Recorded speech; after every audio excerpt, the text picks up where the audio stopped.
If you carry a firearm and discharge your weapon in self-defense, you could face hundreds of thousands of dollars in legal fees and expenses. So carry the protection of CCW Safe, Self-Defense Legal Services membership. Upfront payment of all criminal and civil defense costs with no out-of-pocket for members. Unlimited defense budgets, unmatched legal expertise. Carry the same level of support police officers have. Carry CCW Safe, the highest caliber. And we are back. Wow, there is no shortage of news these days. I actually have to try and pare some of the content out of the daily sit rep, or we'd be in Sean Ryan's territory and doing 4 and 5 hour podcasts. So I don't have any breaking news today. So we'll jump right into the top 10 items in the news today. And they're not in any particular order, but the 10 most active stories today on X include the following. Trump administration's firing causing chaos, according to legacy media. So not so sure that that's actually the case. I think they're taking the opportunity to, slam Trump like they normally do. And I didn't have enough time to get deep into that because of our headline story tonight, which I think is much more important. The headline story tonight, by the way, is this increasing calls for violence against Trump and Trump supporters. All right, the next one is the measles outbreak in Texas, West Texas, that continues to gain steam. Not a good thing. The legacy media is claiming that Trump's approval rating is slipping, that it's gone from 62% to 57%. I don't believe any of the legacy media polls because they typically oversample liberals, Democrats, whatever you want to call them. Next one up, Elon Musk's DOGE team targets IRS data. And I mentioned that last night, and it is still one of the top news items today. The richest man in the world wants access to your $900 a month Social Security check. Okay. Just accept the legacy media. That's what it's all about. All right. Medicaid cuts proposed in GOP budget. GOP budget plan slashing $888 billion for Medicaid has ignited fierce debate with critics, warning of devastating impacts. So I think part of that's got to be balanced against the fraud. How much out of Medicaid is actually fraud? We know in the very first day that DOGE took a look at it, they found $100 billion in the blink of a freaking eye. Trump, Putin, Zelensky diplomacy drama. Trump calls with Putin and Zelensky have been going well between Trump and Putin, and it has nothing to do with Russia. They have the same goals. They want to stop the killing, for crying out loud. Plus, we got to stop the financial bleeding over there. But Zelensky, of course, continues to run his yapper against Trump, and that's pretty unadvised. And he's going to be entering the find out stage here shortly. Bird flu sparks state of emergency. Wow. So are we really going to fall for this shit a second time? Not one chicken in December 100% unequivocally was tested for this bird flu, but there was a suspicion of having a bird flu, which of course was the Biden admin's attempt to sabotage Trump by killing 100 million chickens and therefore spiking the price of eggs and chickens. Don't fall for this one. Not again. Plane crash aftermath in D.C. Recent death of a civil rights lawyer in the D.C. plane crash continues to resonate. Emotional tributes from her partner, NPR host Adrian Ma. And the public underscore the tragedy's impact and raise questions about aviation safety. I'll be honest with you, when I went digging today, this was actually the first I'd heard of her, so I'm not even sure what the backstory is. 2 more to go. Winter storms batter the United States. I mean, I can tell you that, I don't know, we dropped below 70 degrees here in Central Florida. It's a state of emergency. We had to break out long sleeve t-shirts. It's a tragedy. And the last one, Consumer Financial Protection Bureau, under siege. Elon Musk's DOGE team is attempting to dismantle the CFPB, sparking protests and legal battles. Privacy advocates and unions are fighting to protect taxpayer data and consumer rights as Trump's deregulation push intensifies. So this is Liawatha's creation, Elizabeth Warren, all 1,024% Native American, and her wealth has absolutely skyrocketed. I want to say she's worth somewhere around $60 million now. I guess she's a good actor, but her activities are definitely not altruistic. All right, so let's get into the headline story. And what kicked this off was Robert Garcia using some very loaded language with regards to Elon Musk. So he essentially declared war on Elon Musk, called for actual weapons, his words, actual weapons to be used in the streets for violent purposes.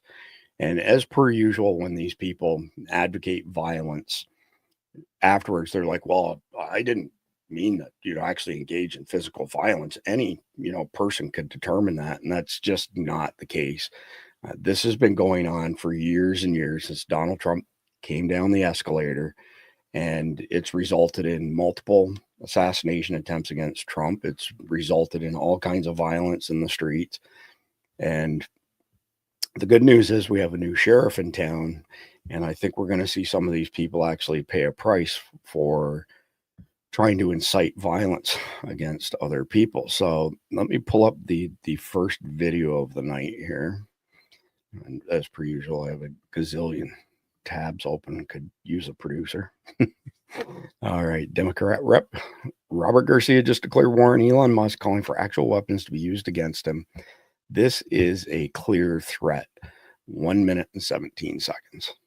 I want to hear why, but do you think that calling Elon Musk a dick is effective messaging for confronting what is a potentially irreversible transformation of the U.S. government? Well, he is a dick. And I think that he's also harming the American public in an enormous way. And what I think is really important, and what the American public want, is for us to bring actual weapons to this bar fight. This is an actual fight for democracy, for the future of this country. And it's important to push back on the chairperson of this committee. I mean, Marjorie Taylor Greene talks about having decorum, about bipartisanship. This is the person that lies more than anybody else in the entire Congress. And so if she is going to make a mockery of hearings, I want to make sure that us as Democrats are bringing that same level of energy. And of course, after those comments, we went into exactly what Elon Musk is trying to do: dismantling the Department of Labor, dismantling the Department of Education, dismantling all of our consumer protection. Let's just stop on that just for a second. So I'm pretty sure everybody in the SDN audience is aware of this, but since Jimmy Carter started the Department of Education, we've gone from #1 in the world as far as our students' tests are concerned to number 40 in the world as far as their tests are concerned. But we are #1 in the world for spending vastly more per individual student than any other country in the world. When you look at it on a chart, here's your expenses like this, and here's this little bit of an increase in children in public schools. It's an abomination. It's a ripoff. We're getting killed by it. We've got to go back to education being controlled at the state level. And these people defending it are benefiting from a very grotesque situation where you're spending hundreds of billions of dollars, and we're failing our children and failing our society. And this video is almost done. I think we got about 9 seconds left. Agencies. And so it's all important, but it's also important to get the attention of the American public and call Elon Musk out for what he is, and to make people know that Marjorie Taylor Greene is not a serious legislator and she shouldn't be treated as such. Yeah, so I don't really have anything to say on MTG, but this guy's calls for violence against Elon Musk, previous calls for violence against Trump, can't be allowed to stand. We have to do something about this, and otherwise it'll just continue, right? So when this came up this morning, this was my X post that I made to our friend Robert Garcia here. The days of establishment shills like you encouraging violence against others is coming to an end. You said what the American public wants is for us to bring actual weapons to this bar fight. This is an actual fight for democracy. And here we go again, democracy, democracy, democracy. We're not a democracy. Democracy is mob rules. We don't want to be a democracy. They do, because if we had a democracy and not a constitutional republic and we got rid of the electoral college vote, LA County, Cook County, New York City would determine who the president is every 4 years. The rest of us would have zero say in the process. So continuing on with my comment, you know full well you're inciting your weak-minded supporters to engage in physical violence against others. Shame on you. Hope you get kicked out of Congress to set an example for the rest of the Democrats and rhino clowns who also encourage violence, then try to walk it back by telling more lies. So we shall see what Pam Bondi does with this. Pardon me. All right. So then he went on a crybaby rant here. Congressman Robert Garcia.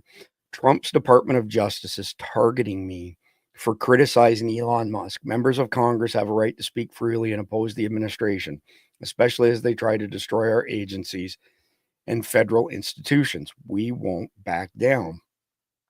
Well, here's a proposed community note. Rep. Garcia is being investigated for the threat of violence for his use of the phrase "bring actual weapons to a fight" against Trump, Musk, and their supporters.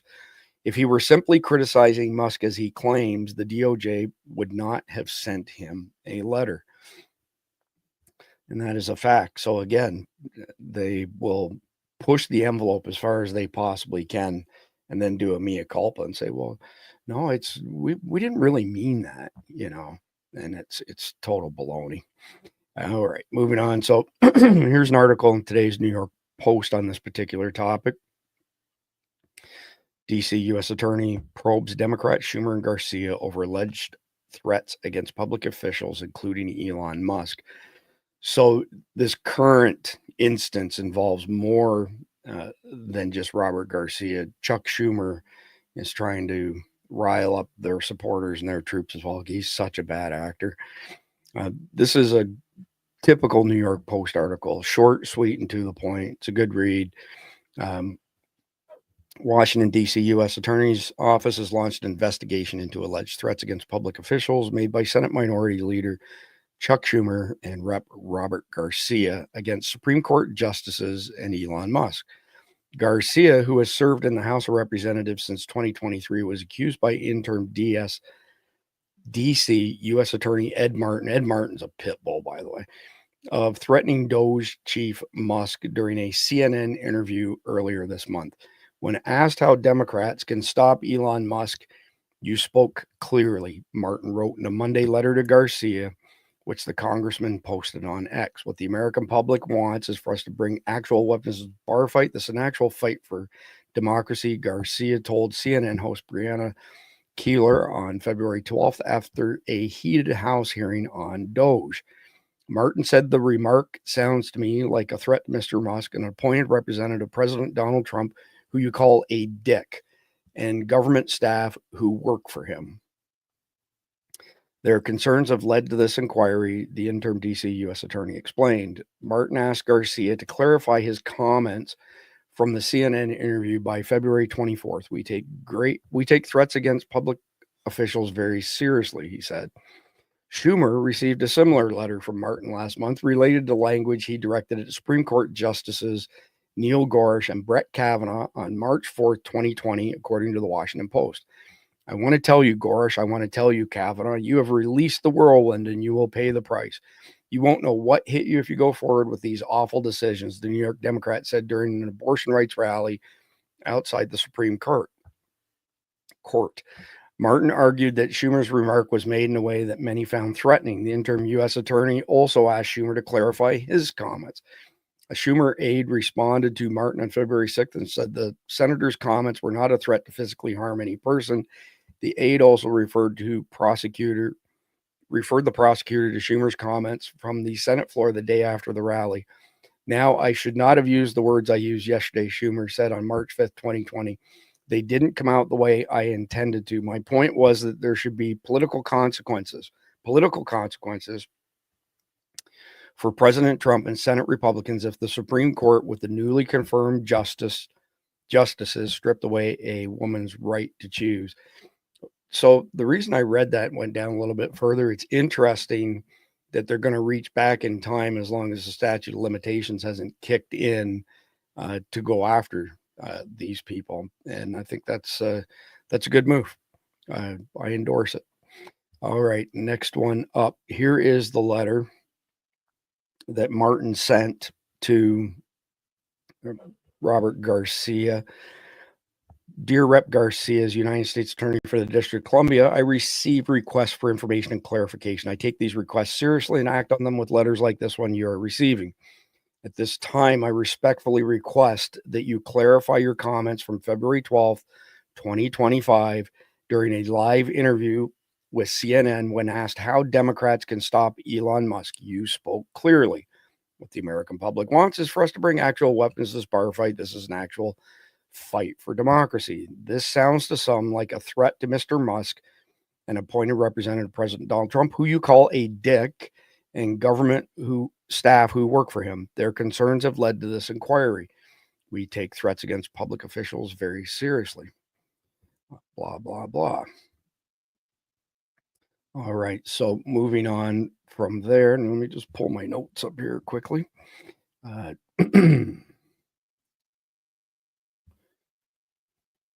Sorry, I got just a ton of notes open here. And like I said, it would be a godsend if we could actually get a producer to help us get through this stuff. I kid you not.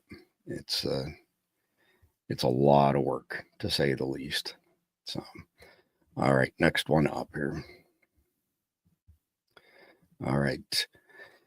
So let's go back to September 15th of last year. And at that point in time, the FBI officially labeled the attack against Donald Trump by Ryan Routh an assassination attempt. And we found out after this, between Routh and Matthew Crooks, and then unannounced attempts against Donald Trump's life, there were 12 attempts last year. At least that's what we know of so far.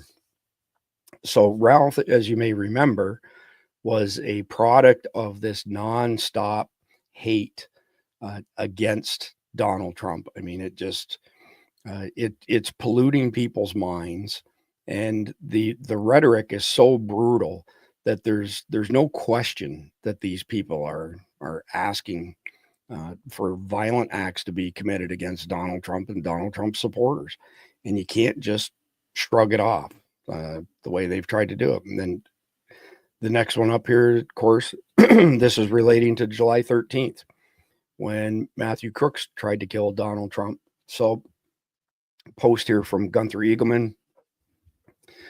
Before anyone actually forgets what happened on July 13th, they observed Crooks for 30 minutes prior to the attempted assassination. Not only that, the thing that gets me with July 13th, by the way, is this was the first Donald Trump rally that had been live broadcast on major networks in many years, which just stinks. It stinks. They wanted to show the American public Donald Trump getting assassinated. There's no other way to square that, just by fluke. They so happened to decide that day that they were going to start broadcasting his rallies again. Anyway, back to Gunther's quotes here. There were agents/officers stationed inside of the same building he was perched on. Ample number of people in the crowd brought attention to Crook's presence. Secret Service detail was cut down because of Joe Biden deciding to go to an event which pulled agents away from Trump's detail. They didn't station counter snipers on that roof because it was sloped, although other units were seen on slope roofs. It was like a 312 pitch. I mean, that's ridiculous. They couldn't access his phone because, well, it's not a grandma protesting, outside a clinic. There were women in the detail that couldn't even holster their own weapon. Agents were seen ducking after the attempt on Trump's life was made. They didn't remove Trump when the threat was first detected. An officer that climbed a ladder to approach Crooks backed down. Something doesn't pass the smell test about this whole ordeal.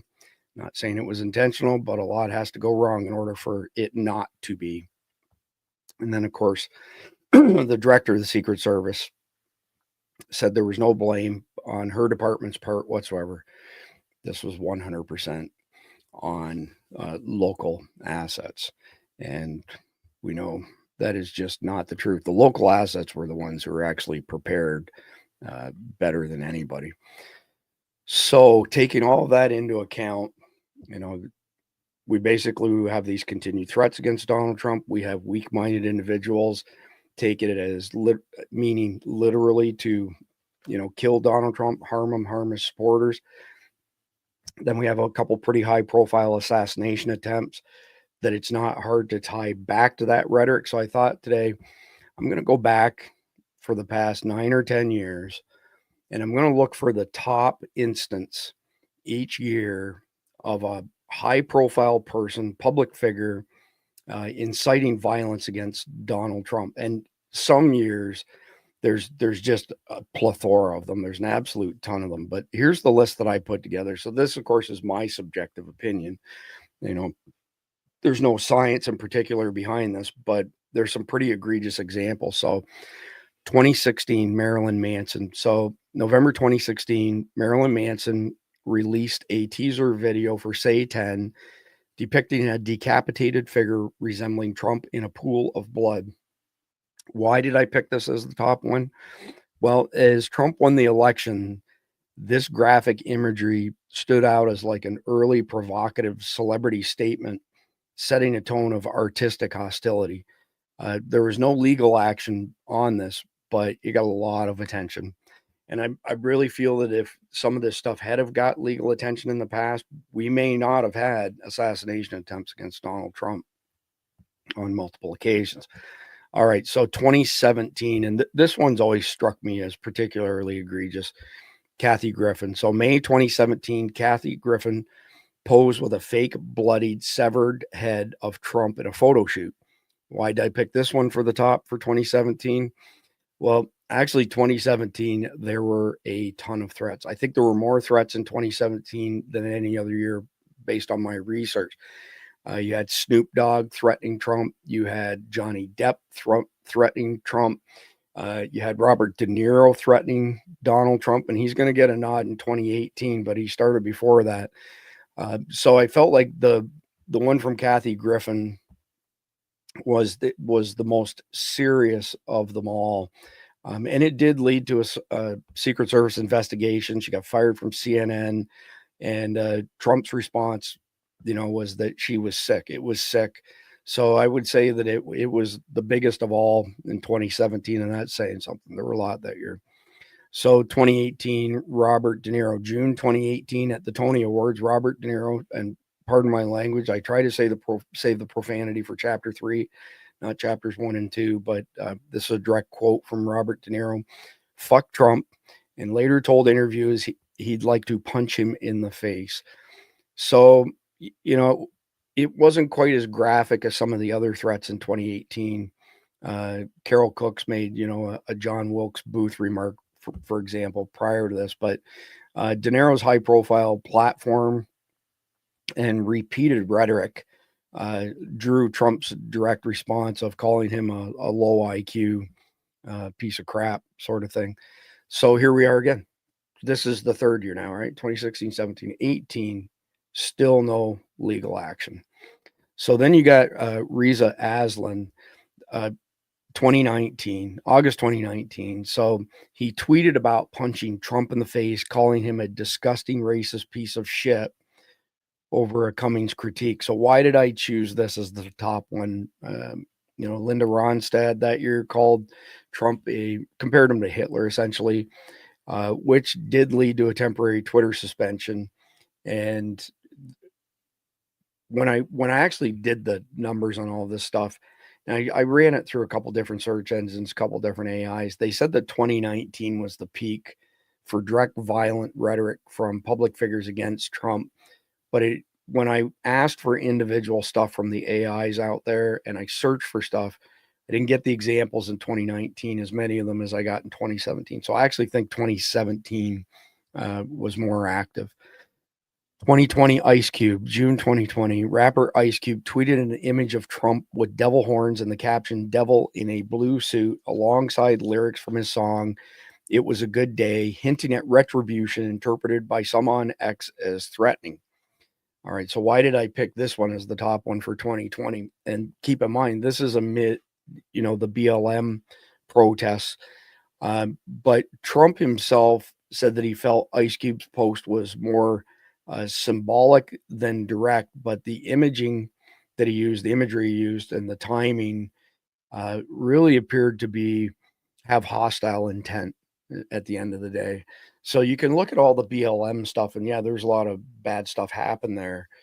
But Ice Cube's, threats against Donald Trump in particular, definitely was inciting people who hated Donald Trump to take up arms against him, to attempt to kill him, to take up arms against Trump supporters.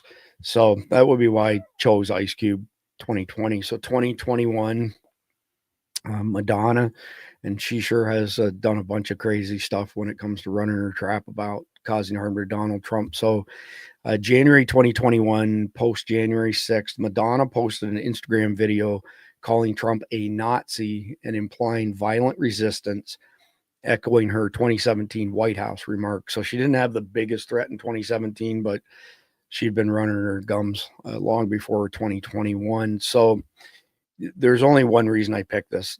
2021, believe it or not, was the least amount of calls for violence against Donald Trump of every year since 2016.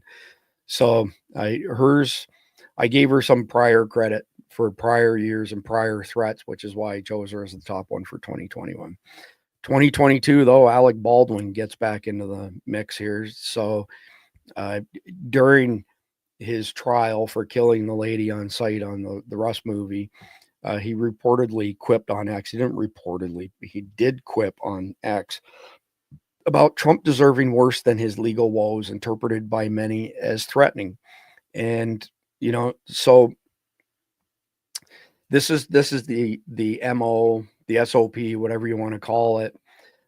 They purposely use vague wording so they can always fall back on, well, I didn't specifically say to do this or to kill him or anything like that. It's kind of like we had a video a couple weeks ago doing an analysis of Liawatha's, Elizabeth Warren, aka Liawatha, the language she used fighting against Elon Musk and DOGE. Well, this move may result in, this move could result in, it's possible this move could cause X, Y, and Z. So very couched wording sort of thing, right? And words matter.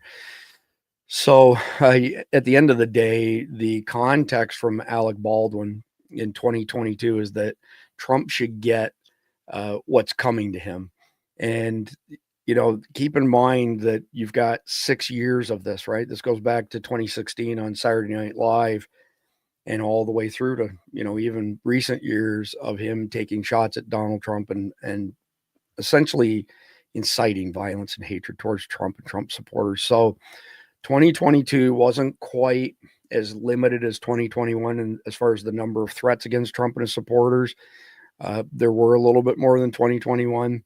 But I felt like Alec Baldwin's, when I looked at the handful that happened in the public eye in 2022, his was probably the worst. And it's kind of like the Madonna thing, where there's a cumulative nature to these threats that have been made. So 2023, Joe Scarborough, this guy is nothing but a, paid shill.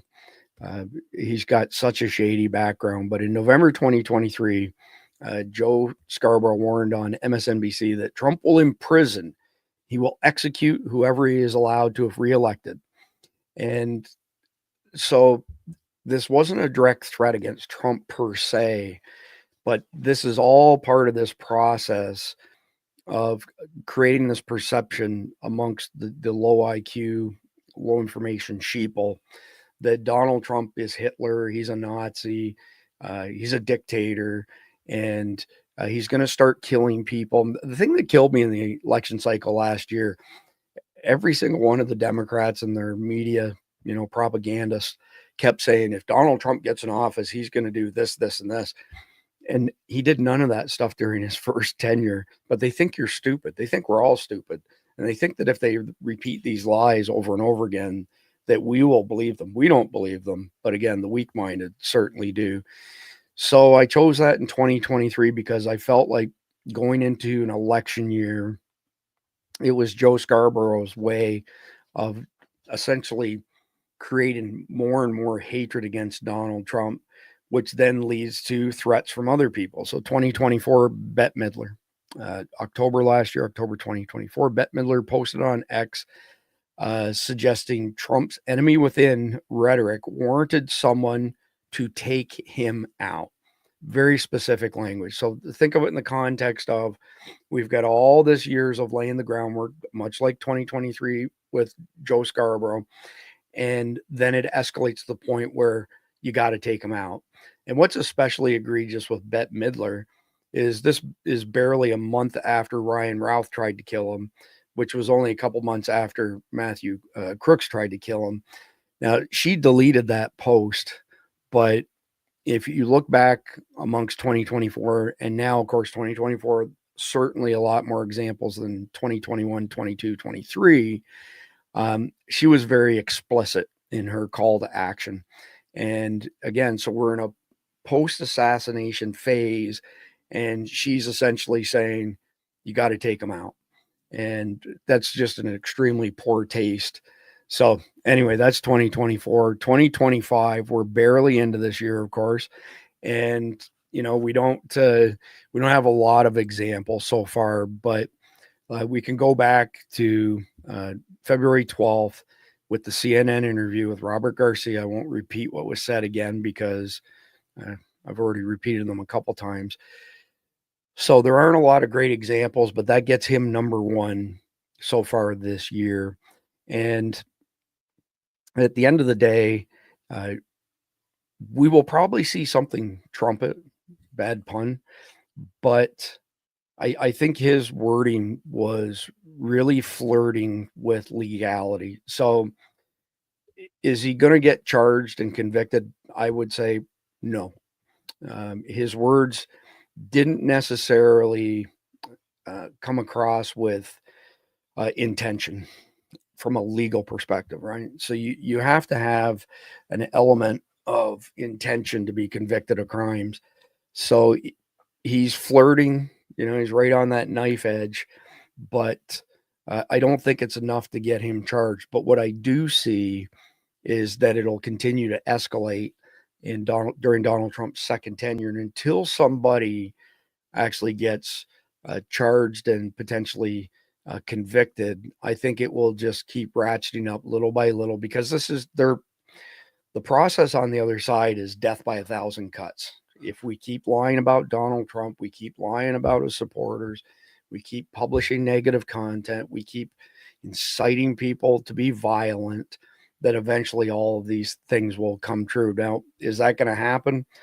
I don't think so. I think the majority of Americans are smarter than that, but you have this core group of approximately 30%, and I base that on what the support numbers are for the Democrats, that we're never going to accept them. They're never going to accept us. The good news is that they don't breed. We should be able to outlive them if we stop illegal immigration, which Trump has done a fantastic job. Tom Homan has. And we don't give them all these, you know, let's say extra voters is the best way to say it. So those are the examples that I came up with as far as what I feel the top examples are from 2016 to 2025 as far as inciting violence against Donald Trump.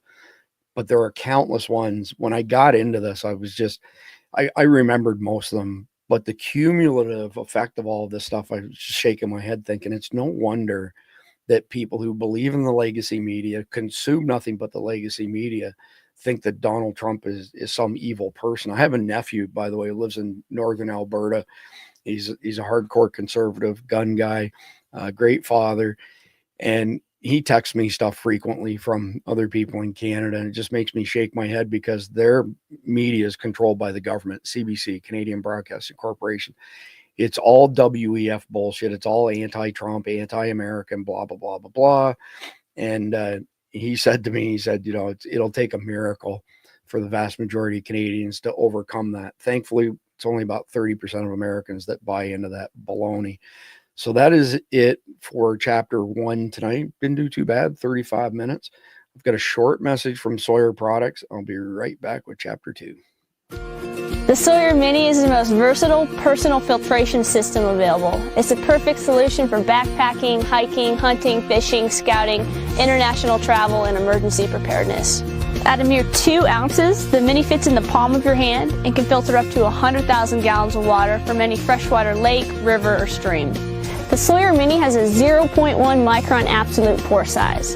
It was tested to 10 million parts of bacteria and 1 million parts of protozoa without a single breakthrough. This is the highest level filters can be tested to, so we're confident these are the highest rates of filtration available.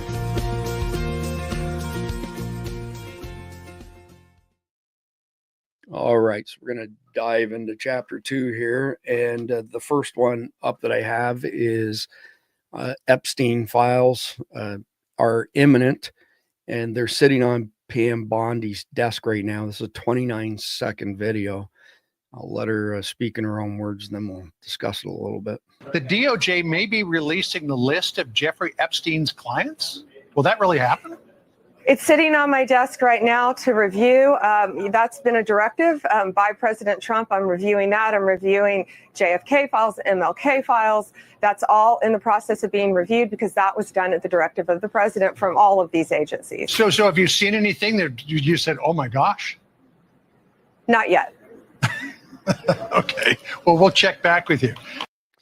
All right, so we'll pause that there and stew on this a little bit.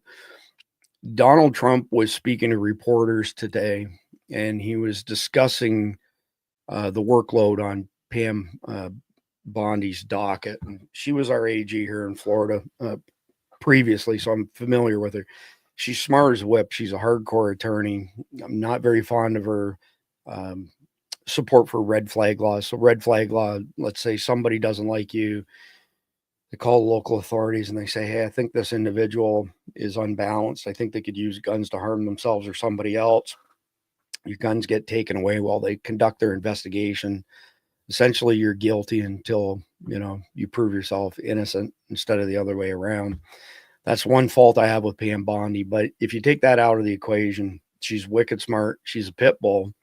And she was actually in the room when Trump was making this comment about her having no lack of work on her plate. And if you rewind things and you go back about 4 weeks ago and you pull up a picture or a video of Pam Bondi over the course of the past 4 weeks, and I'm not saying that she looks bad or anything like that, but she looks tired today, and she looked tired yesterday and the day before. Whereas when she first came on the scene at the federal level, she was Johnny on the spot. She was spry. She was full of energy. She's got a really tough job. There's so much crime that's happened. And of course, she has to maintain this element of separation from Donald Trump, has to maintain some objectivity. And I believe that she's the right person for the job at this point in time, as long as she doesn't wade into the 2A stuff. But you can see the toll it's already taken. I think a lot of these people who serve in federal cabinets at the federal level are really subject to burnout unless they're like Donald Trump and they can operate on no sleep. All right, next one up. Vance vindicated 74-year-old woman charged after silent vigil outside abortion clinic in Scotland.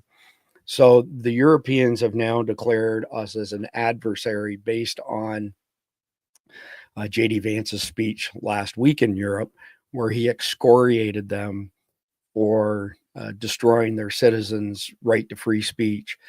They overturned the election results in Romania because a right-wing populist like Donald Trump won, and they just couldn't let it stand. So they made up this story that the Russians used TikTok to steal it, which is bullshit. And so while J.D. Vance was there, he cited the example of people being arrested, charged, convicted, and locked up. And by the way, this can happen inside of a few days because they fast track this stuff in the UK now for wrong think.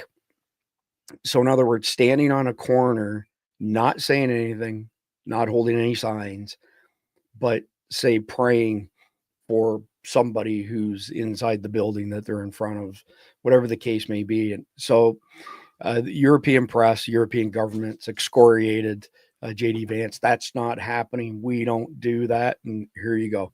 So this 74-year-old woman was holding a silent vigil outside of an abortion clinic in Scotland, didn't say a word, didn't have any signs. You're guilty of wrongthink. Come with us. You're under arrest.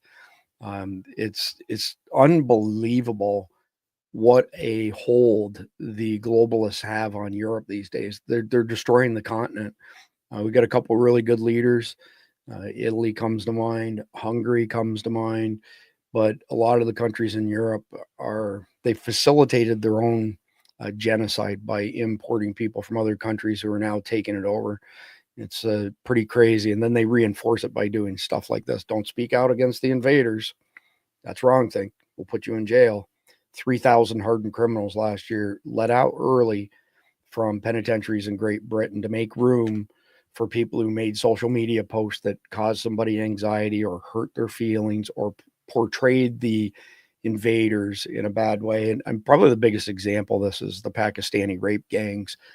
They put the number at around 250,000 women and children raped by these Pakistani rape gangs over the past 20 years. Keir Starmer and the rest of them have tried to sweep it under the carpet. Tommy Robinson is sitting in solitary confinement for publicizing information on it. They have seriously lost their way. It's unbelievable. All right, so next one up, and this is a good comment on Bridget's part here. I think we know why the Democrats don't want DOGE going through their receipts. DOGE finds $2 billion in taxpayer funds earmarked Stacey Abrams Link Group. We covered that last night. DOGE claims it found $4.7 trillion in treasury payments that are untraceable. We've covered that. DOGE finds nearly $40 billion in spending linked to government-issued credit cards.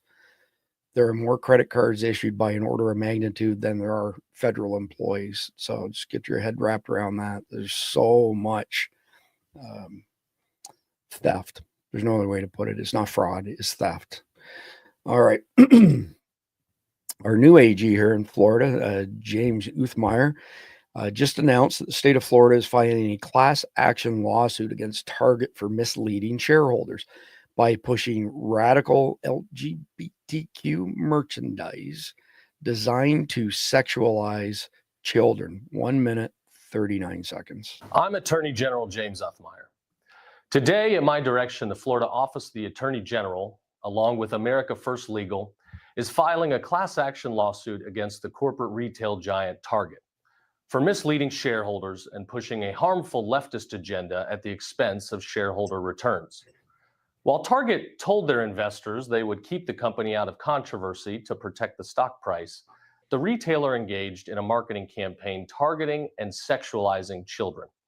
You'll remember Target promoted rainbow sports bras for boys, children's swimsuits with transgender features, and books for kids that asked them to question their biological reality. This radical campaign predictably caused Target's stock price to plummet, wiping out $10 billion in market value in just 10 days. And those losses put the retirement accounts of Florida's teachers and first responders at unacceptable risk. Our public servants should not suffer diminished retirement security because companies focused on leftist virtue signaling rather than shareholder returns. On a personal level, I'm a dad of 3 young kids. No company should be celebrating and marketing the sexualization of our children. This is a fight worth having, and we will fight to hold Target financially accountable for these wrongful practices and force them and other corporate giants to get back to the business of doing business. We're not afraid of a fight in Florida, and you can bet that we won't back down to corporate bullies who are willing to sacrifice returns in order to indoctrinate children. All right. So I would say the vast majority of our followers, our audience, Survival Dispatch News agrees with everything that he just said. And even if somebody didn't agree with what he has to say, there's this thing called fiduciary responsibility. So when you are an executive or even a board member of these large corporations, small corporations as well, but think in terms of these large corporations, if they undertake any steps that diminish shareholder value purposely while paying themselves large sums of money, that is breaking your fiduciary responsibility and therefore allows people like an attorney general to pierce the corporate veil, to go after those people who made those types of decisions. So at the end of the day, I think he's got something here, and it's not just ideology. It speaks to dollars and cents and specific crimes as well. All right, so moving on to the next one here. Here's a video from Ben Burgum, and he sat a couple tables over from us at Mar-a-Lago, and I was hoping to have a chance to bend his ear and speak to him. Didn't have a chance, but he did wave at me a couple times, and would love to have him on Survival Dispatch News at some point in time. But interesting perspective on Ben's part here when he was in the El Paso airport, and I want to say this was yesterday, or sorry, 2 days ago, 29-second video. Flying out of El Paso and almost didn't even realize it. No line of illegals. What a difference 3 weeks makes. Joe Biden, Democrats, this airport was full of illegals. President Trump takes office, no illegals. America first. God bless America. God bless President Trump. Prosecute all the traitors that allowed the invasion of America. Yeah, I mean, it's so striking to consider what we heard from KJP, Mayorkas, and the rest of them. Oh, the border's secure, and there's nothing more that we can do with the border, and blah, blah, blah, blah, blah. And we knew it was lies. They did everything they possibly could to open the floodgates. They gave away many hundreds of billions of our tax dollars to support the invasion of our country. They classified illegal invaders as lifetime disabled so that they could get Social Security, but they weren't even here legally and never paid a penny into the fund, and on and on and on. I mean, I've seen a few videos recently of, let's call them the normies, actually waking up and going, holy crap, we have been lied to. And I would predict that that is going to continue moving forward. There's 30% of Americans that are a lost cause. And I've said it before, I'm going to say it again. We're not extending any olive branches to them. We are not reconciling. We are not accepting the fact that you can cut your body parts off and become another gender or sex or whatever they want to call it. So again, the good news is that they don't breed. So you can look that up.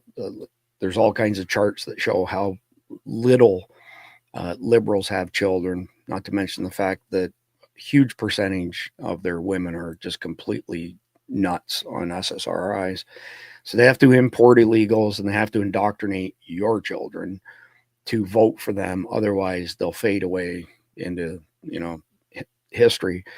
And we've got an opportunity here to put an end to it. And let's hope that we take advantage of that. All right. So here's a post from Vivek Ramaswamy, and I'll say it again. Climate change is a hoax. And I couldn't agree with that more. I just turned 56. So I grew up in the age of acid rain. It's going to kill the world. And then we went from acid rain to, holy crap, we've got global warming, and it's going to end the world. There's going to be no food for anybody to eat. And then there's a little brief period in there where they went from global warming to, we're going to have another ice age. It's going to wipe out all sorts of living beings around the planet. And then they chose much vaguer language to come up with climate change. So first and foremost, when you hear somebody say, there was a report last week from some European Commission that January 2025 was the warmest January on record, the question is, since when?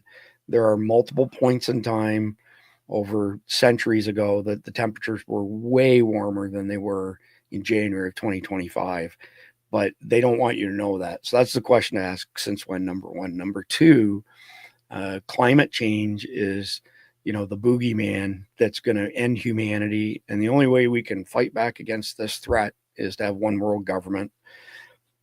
And then you have, as Donald Trump calls it, the new green scam. And the idea behind that is to weaken and diminish our resources in the developed world by doing crazy things. It burns way more power to create windmills than they will ever produce in their entire life. They have a limited lifespan. They end up in a field just like all the batteries. All of these batteries that are being used in EVs and other purposes, we're going to have a massive, massive problem on our hands in about 25 years. And nobody knows how we're going to dispose of all of that crap, which is toxic as well. So Lee Zeldin here is the one who discovered the $2 billion stashed away by the Biden admin for Stacey Abrams and a climate hysteria group that she's part of. We mentioned this last night, so I'm not going to go deep on it, but we want to take advantage of every opportunity we have like this to point out to people climate change is absolutely a hoax. It's easily proven to be a hoax, and we've discovered the intention years ago, so we want to get the word out there as best as we can. All right, moving on to Kristi Noem. Deportation operations are saving American lives, and it's a 56-second video. I'm going to play the whole thing. Trump said a couple days ago, he said, man, I didn't realize how tough she is. And I gotta be honest, neither did I. Whatever you think of her when she was the governor, I'll tell you what, she's pretty hardcore in going after people. And I think this was a much better choice than what I initially perceived it to be. 56 seconds. We watched families lose their children. We saw families like Laken Riley's family that tragically lost a daughter that they'll never have in their lives again. They saw children that were trafficked, drugs that were killing our generation of kids. And it was all happening because of that open border. So the American people knew what was happening and saw it, and there was consequences for that. And now we have a president that puts America first and that has closed the border, has secured it, and is allowing us to deport people in record numbers. And we are deporting dangerous criminals. In fact, Sean, we're picking up people that have been raping children, have been trafficking children, and proliferating the use of drugs, and going out there and murdering and raping individuals. And we're getting them out of the country. Every day we're saving lives because of the work that we're doing. And so we're going to make sure that we do it, and do it with integrity, and continue to make sure that we're securing the homeland of the United States of America. We watched. I don't really have much more to add to that, but kudos to Kristi Noem for doing a really good job. All right, next one up, Hakeem, aka Dollar Store Obama. How did you make all of that money? The DOJ needs to take a look at this. How do you think he was able to amass this kind of money on a public servant's salary? So DOGE Congressional audit, Hakeem Jeffries. Net worth before Congress, $26,000. Net worth now, $21.9 million. 2024 Congressional expenses, $221,000 for travel, $116,000 for entertainment, $51,000 for working meals, $102,000 for gifts, $16,000 for petty cash. Conclusion, Jeffries qualifies for a referral to the DOJ. This rape and fraud of the American taxpayer just keeps getting worse and worse every day. And I keep thinking to myself, I wonder when we're going to hit the bottom. I know everything in life comes to an end, good, bad, or otherwise. So we will hit the bottom at some point in time, but it seems to me like it's an extremely deep rabbit hole. All right. What does the vesting clause of Article 2 say? There's been a lot of discussion over what powers the executive has and does not have over these departments. They all fall below the executive, by the way. Doesn't matter what the department is, doesn't matter 3-letter, 4-letter alphabet agency, it all falls under the president. So Congress may approve funding, but the culpability, the accountability, I should say, is directly to the executive. The executive has full control, can set staffing levels. They set a staffing level above the funding, then they have to ask, the executive has to ask for funding. But if they set it below what's been funded, they don't have to answer to that. The executive is empowered to do that. But the establishment, both Democrats and rhinos, have built this, massive machine of cheating and stealing money. So we're running a $2 trillion a year deficit. And we're kind of at the point now where we know that there's at least $2 trillion a year being stolen and pissed away of our money. So we could have a balanced budget just like that just by eliminating that fraud, I think we're going to be actually another trillion into it. So in other words, we take in a little over 5 trillion a year as a federal government. We spend over 7 trillion a year. If we save 2 trillion a year, we'd kind of be at par. I think we're probably going to save 3 trillion, possibly 4 trillion, as we put the bureaucracy on a much needed diet. So this is a great explanation here. It's 2 minutes and 11 seconds. I'll probably play the whole video because there's no ifs, ands, or buts as far as the vesting clause of the second article, article number 2 of our Constitution. You said something rather astute that seems obvious, but is really the tension point here. The vesting clause of Article 2 says that all power is vested within the President of the United States. Are you trying to tell me that the FBI and the Department of Justice are not independent agencies? Are you saying that all of the power under the executive branch is concentrated in a single human being?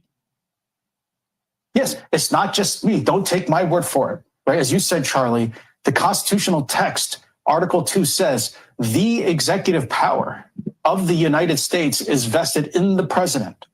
And then it stops. There's no other personnel mentioned. Because of that, then the Constitution says, and the president has, right, the responsibility to take care that the laws are faithfully executed. He has the powers to do this and that. But he's the only one mentioned as having those powers and those duties. All the we call them inferior offices of the United States, they assist the president. But I was going to say, don't take my word for it. This is the argument that George Washington made. This is the argument that Alexander Hamilton made.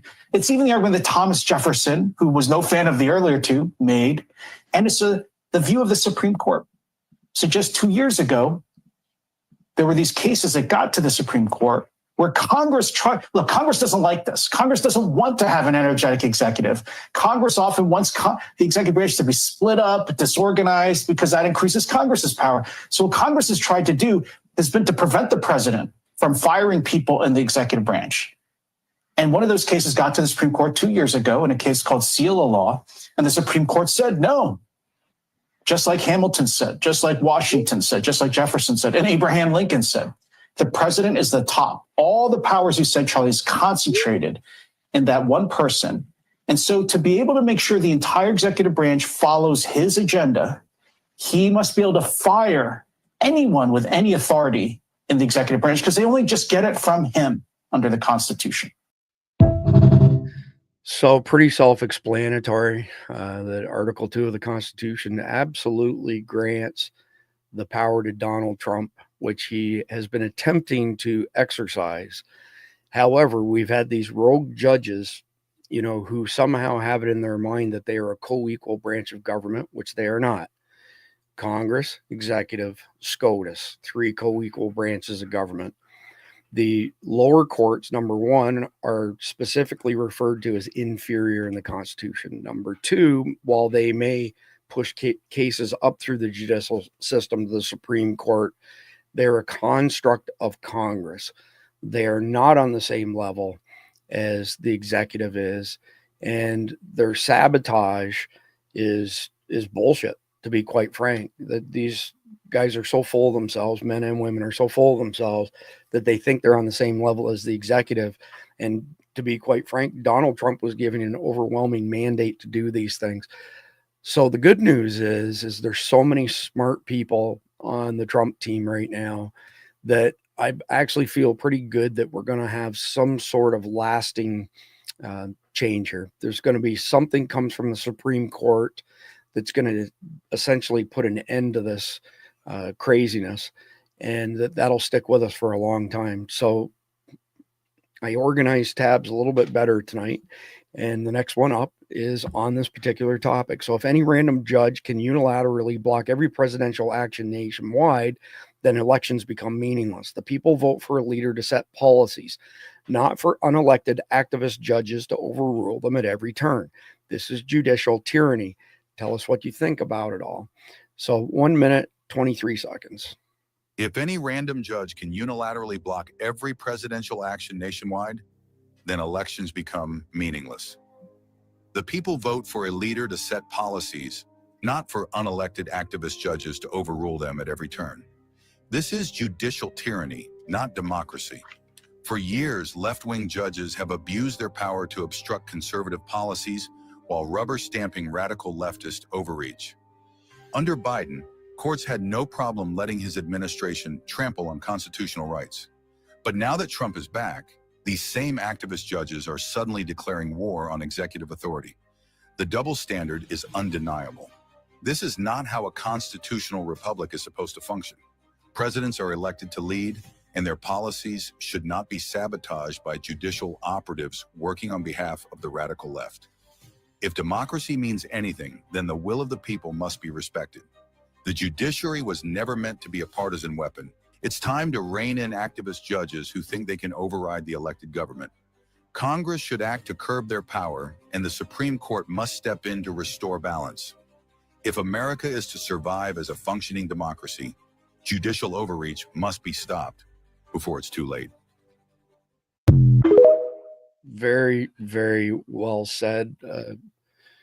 One of the, I would say, the most concise, accurate little tidbits of information that I've seen on that topic. So kudos to the people who put that one together. So we've got more coverage on the fentanyl problem in Canada. And originally, the Canadians were trying to say, well, you only got 43 pounds of fentanyl from Canada to the US last year. And I specifically stated multiple times that's just not the case. Number one, there's a law in Canada that requires them to inform people when they're under investigation.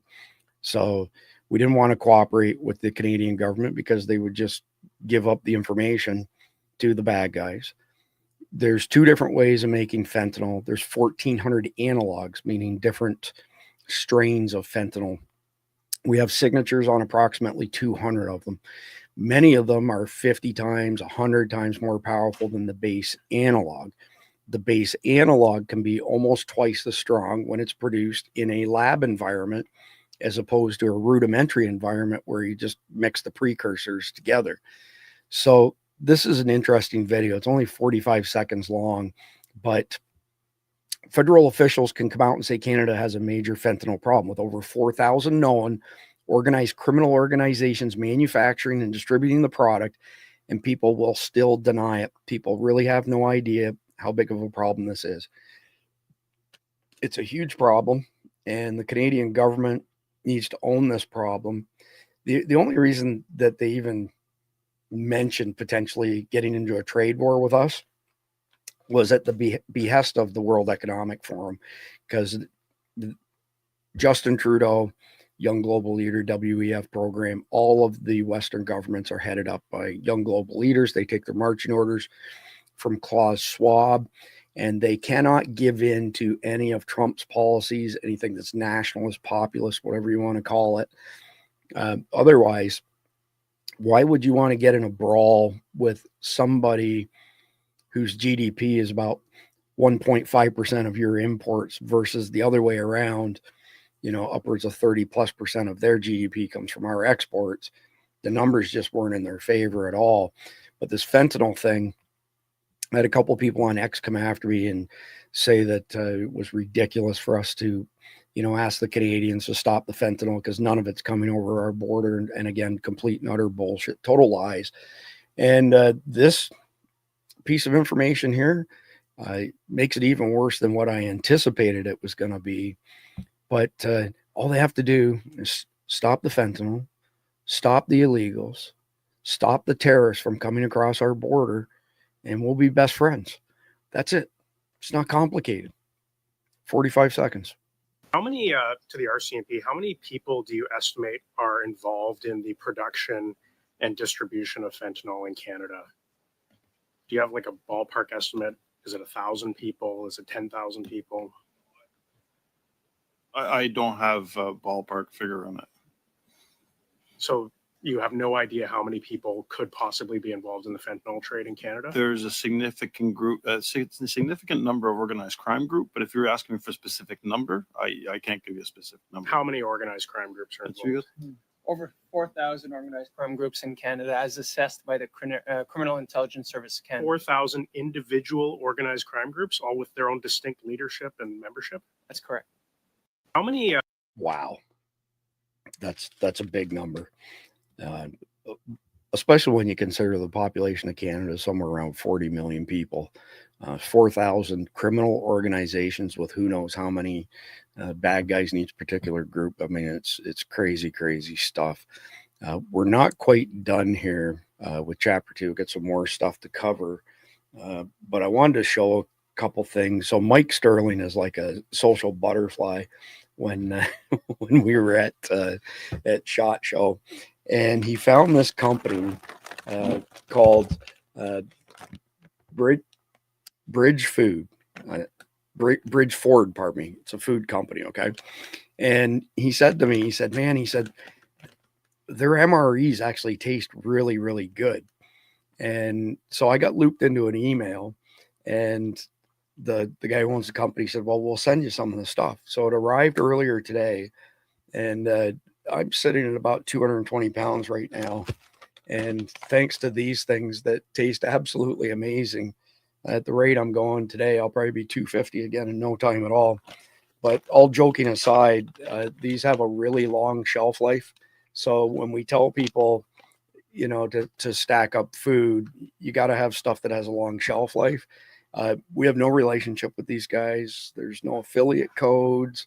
There's no nothing. I appreciate them sending me their food. Mike Sterling was right. I've got a bunch of them sitting beside me here. It all tastes really, really good. Look them up. BRIDG Ford, Bridge Ford. And I'm serious. It's good food.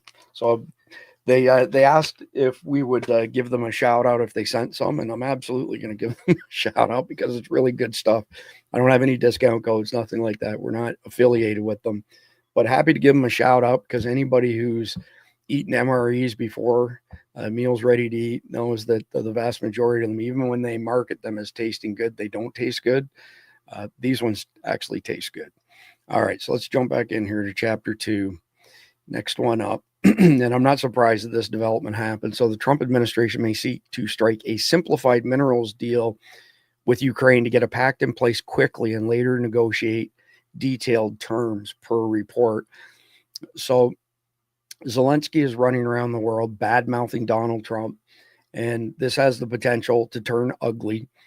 He's got high-profile people in his country saying they don't owe the United States anything. I think Trump thinks that the number is 350 billion that we sent them. Zelensky's saying he only received 100 billion. I mentioned that, you know, him saying it was a smaller number than Trump is probably truthful, but not that much. It didn't go from 350 to 100. And I've heard other people speculate that it actually is closer to $1 trillion that we have sent there. So we have to get something. The money's gone. We're not getting the money back from them. So Trump basically said, we want 50% of your rare earth minerals. And so that's what this particular article is pertaining to. And hopefully we get something out of it. And then add on top of that, you've got 600,000 Ukrainians, 600,000 Russians, mostly young men, killed unnecessarily. At the end of the day, Ukraine has a long history of being corrupt, number one. Number two, when the Soviet Union broke up, there were major sections of Russia that had been part of Russia forever, since the dawn of the country, before the dawn of the country. Crimea Peninsula, for example, they speak Russian. They don't speak Ukrainian. They are Russians, and that's it. And they should have never been, you know, added on to Ukraine. And personally, my opinion is what's going to happen is those traditionally Russian areas that have been part of the Ukraine are going to be ceded back to Russia, and that we're going to end up with some sort of a peace plan, treaty, whatever you want to call it, where the Russians will not try to take any more, you know, land away from the Ukraine. Ukraine will not be allowed to join NATO. We won't put troops on the Russian border. We won't put, you know, munitions on the Russian border. to be honest with you, the only people who are going to be giving anything up above and beyond all these young men that they've sent to slaughter is Ukraine. And they've been on the wrong side of this all along. And so have we. All the billions of dollars we've given them, fighting a proxy war, taking us this close to World War III, giving up a ton of our munitions. We basically ran out of shells for the 155 millimeter howitzers, so 6 inches. I would be glad to see this one laid to rest, and thank God, wiser, calmer people than Zelensky have stood up for the right thing on this. All right. Another story involving Kristi Noem, and this is particularly interesting. So DHS Secretary Kristi Noem warns employees that polygraph tests will be implemented to identify leaks that are obstructing immigration raids. So Tom Homan has already announced that they've tracked leaks down in 2 organizations so far, ICE and the FBI, and those people will lose their jobs and their pension. Quite possibly some of them will be charged. And I thought it was interesting that Kristi Noem stepped it up another notch and basically said, yeah, if we suspect you of giving up the goods on ICE raids to TDA and other gangs, we're going to put you on a polygraph. And if you're lying, you're going to be in deep trouble. So these activists, right? We're back to these activists, this 30% of the country who think they can do anything they want. They think they can threaten Donald Trump and his supporters, just like Robert Garcia, and get away with it.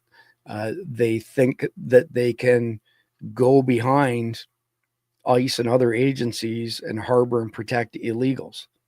They think it's okay for illegals to be here. They think it's okay for illegals to get billions of our dollars, but screw Americans, especially the poor people in West North Carolina and Los Angeles, Maui, et cetera, et cetera. We came this close to losing our country. And if we don't make this stuff happen over the course of the next 4 years, we will lose our country, because I don't believe there's another Donald Trump hiding around the corner. So interesting development as far as applying polygraph tests. All right, next one up, Mike Sterling's favorite press secretary of all time. And good question here. What a concept. Why didn't Biden and KJP do this?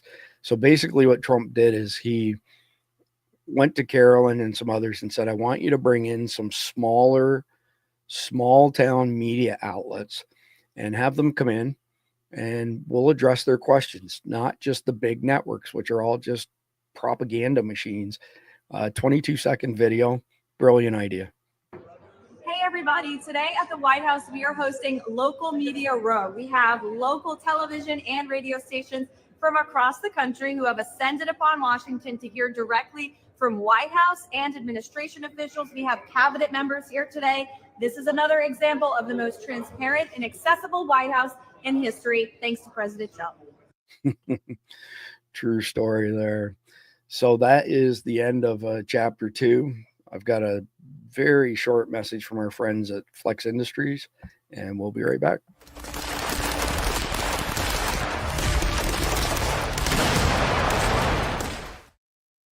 So that's the Flex Industries 3MR trigger for ARs. You can get their triggers for ARs, AKs, Glock pistols, amongst other stuff coming. It's a friend of mine. We do not get any affiliate payments from this whatsoever. But if you use a discount code S's and Sam, D's and David 17, you get 17% off any product on their website. My friend has been in this business for a long time. This is a new entity. This is an additional business that he added to some existing stuff. Would really, really appreciate if you can help him get it off the ground, especially if you'd like to have a trigger in any of your guns that's legal in almost every state to potentially lay down some suppressing fire if and when, God forbid, that ever becomes necessary, or just because you like having fun. I mean, it's these are not machine guns. It's not full auto, but the performance is pretty radical for the cyclic rate, and it's a lot of fun. It's a lot of fun for anybody who's into guns. All right, so moving on to chapter 3. Chapter 3, of course, this is when we get into zany stories, interesting stories, funny stories, controversial stories, memes, etc., etc. So I've got two of them queued up here from Donald Trump with regards to the governor of Maine who's in the room. And this happened yesterday. This one's not bad. The next one is absolutely hilarious. I heard men are still playing in Maine. Is anybody here from Maine? Who is that? Is that the governor? That's, well, I hate to tell you this, but we're not going to give them any federal money. They are still saying we want men to play in women's sports, and I cannot believe that they're doing that. They are, let's find out who that guy is that raised his hand. Maybe he's just kidding. But so we're not going to give him any federal funding, none whatsoever, until they clean that up. All right. So moving on to the next one. And this was back at the White House afterwards. John Wheaton sent me this today. Hello, 911. I'd like to report a homicide. 45 seconds. The NCAA has complied immediately, by the way. That's good. But I understand Maine. Is Maine here, the governor of Maine? Are you not going to comply with it? I'm complying with state and federal laws. Well, we are the federal law. Well, you better do it. You better do it because you're not going to get any federal funding at all if you don't. And by the way, your population, even though it's somewhat liberal, although I did very well there, your population doesn't want men playing in women's sports. So you better comply because otherwise you're not getting any federal funding. Every state, good. I'll see you in court. I look forward to that. That should be a real easy one. And enjoy your life after governor because I don't think you'll be in elected politics. God. This is not the same Trump from his first tenure. He is on fire. It's funny when you look at some of the faces of these other governors and bureaucrats in the room that they're like, oh shit, he's not fucking around this time. And I mean, serious question here. Okay. This is Janet Mills, supposedly the governor of Maine, who's refusing to comply. And this person says, yep, she looks about how you'd expect. If this is a dude, put a 1 in the chat, whatever platform you're on. We're sending this out to 8 different platforms. If you think it really is a woman, put a 2 in the chat. And I'll come back in a couple minutes and see what the consensus is. But if you think this is a dude, put a 1 in the chat, and it started already. If you think it's a dude, put a 1. If you think it's a woman, put a 2. And maybe this is where the conflict of interest comes from, as far as transgenders competing in women's sports. All right, moving up to the next one here. So this has got some popular music in it. We got one person put a 2 with a question mark. Everybody else so far in all the different platforms is saying 1s. That's what I thought. It's a dude. Anyway, the music that's in this video for sure is going to get us copyright infringement within seconds of ending last night's broadcast. I got 2 emails from YouTube saying that our video was blocked around the world because we played some snippet of music that was very short. I want to say it was like 8 seconds or something ridiculous. So we had to edit it out to get our videos put back up again. YouTube just sucks balls. There's no other way to put it. Bunch of fucking communists. But anyway, our mission is to get the word out to as many people as we possibly can. So 1 minute video, cash, baby.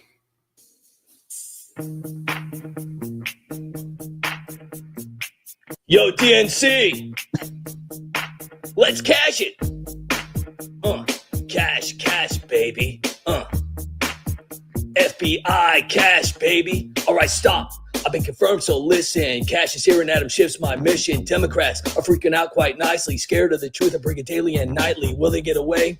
Hell no. Lock them all up. I'll make it so. Pelosi, Schumer, Waters, Eric Swalwell, and the rest of you, you better get ready for the charges I'm bringing you. Schiff, you'll be in jail real soon. I'm gonna lock you up in a hotel bathroom. Diddy, I didn't forget about you. Soros, Epstein, and JFK too. Fauci, Gates, and the Clintons better pray. You're gonna need some bail money. Cash is on the way. If there is a problem, I promise I'll solve it. Check out the swamp while I start to dissolve it. Yeah. FBI, cash, baby. Yeah. Hey, yo, bartender AOC. Ilhan married her brother. Right on. I can't remember if I've got this up in chapter 3 or if I missed it in chapter 2, but Pam Bondi has announced that she's imminently going to lay charges on AOC for the webinars that she hosted to teach illegals how to avoid ICE and getting deported. So it might be in one of the ones I've got open, but I may have possibly missed it as well. Next one up. And Tony Saruga, this guy is very high in high tech, especially when it comes to communications. A brilliant guy. Probably one of the pioneers of big data, which I can explain at another point in time. But new transparency task force could pursue declassification on these incidents shrouded in secrecy, from the JFK assassination to Russian collusion and the 9/11 files to Jeffrey Epstein.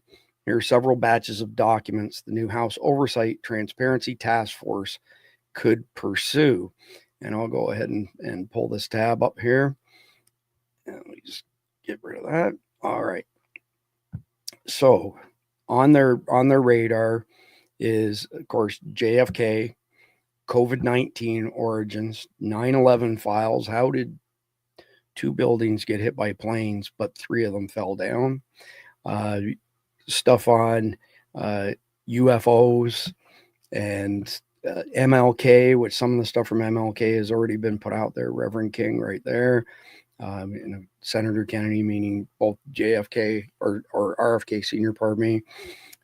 The Russia investigation that was conducted against Trump that we know is completely fabricated bullshit. And yet some of them just can't help themselves and they bring it up again and again. So Christopher Steele, the one who was paid by Hillary Clinton's campaign vis-a-vis Peter Strzok to fabricate the Russia baloney. But we don't have all of the information, but we certainly have enough to know. We know nothing about Matthew Crooks, for example. What do we know about this kid? 21 years old. We're supposed to believe that he had no social media ever. How many young people is that true for that aren't Amish?